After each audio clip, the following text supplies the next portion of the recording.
lot about the negatives of the typical American diet of meat and potatoes, a diet full of fats and cholesterol.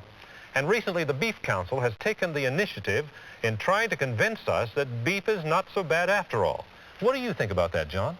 I think they're trying to convince us, Dan. I really do. I'd like to hear what some of their facts are. Well, here's a piece, 12 myths about beef.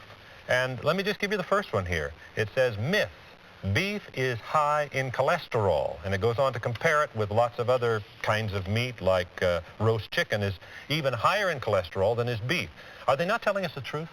Well, they are telling the truth, and I think it's a message that we all have to get, and that is that depending on your comparison, pork and chicken can be higher in cholesterol than beef.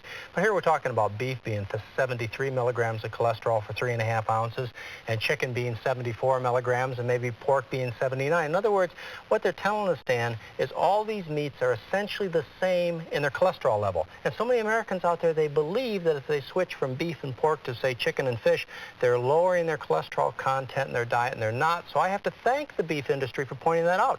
All these muscles are very similar. In fact, if you look at this platter, Dan, what you see is they all look very similar. We have pork, we have beef, we have chicken over here. We also have some other high cholesterol foods like your cheeses and your shrimps. Now, compare that, contrast that with the fruits that we have over here. Look at all the colors that we have here and the difference in the shapes and the textures. And you can imagine the aromas and tastes would be quite a bit different. And so the beef industry is not lying to us, but we should look at their message and not look at it as an applause for beef, but as something that condemns the other products or puts them in their place. I mean, these things are supposed to be for special occasions if you eat them at all, like Thanksgiving. I've heard you tell us that we ought to have a very low cholesterol diet or a no cholesterol diet. So you would give us a different message about including any of this in our diet at all, wouldn't you? Yeah, I think, you know, it's a message that if people stop and think about it for a minute. I mean, turkey's for Thanksgiving. And birthday cakes are for birthdays.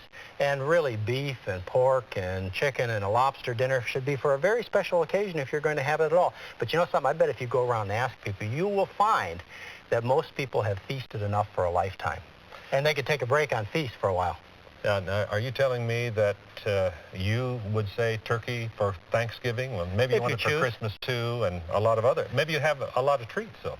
Well, that's why Americans are in trouble. It's because they love birthday and they love Thanksgiving. So they do it for breakfast, lunch, and dinner, and they look like people who have a feast 3 times a day, 21 times a week, and those people are the kings and queens, you know, with the gout in their feet. They're fat because they have taken this message from the beef industry and the rest of the food markets, and they've decided that this is fun food and we're going to eat it all the time, and they get sick.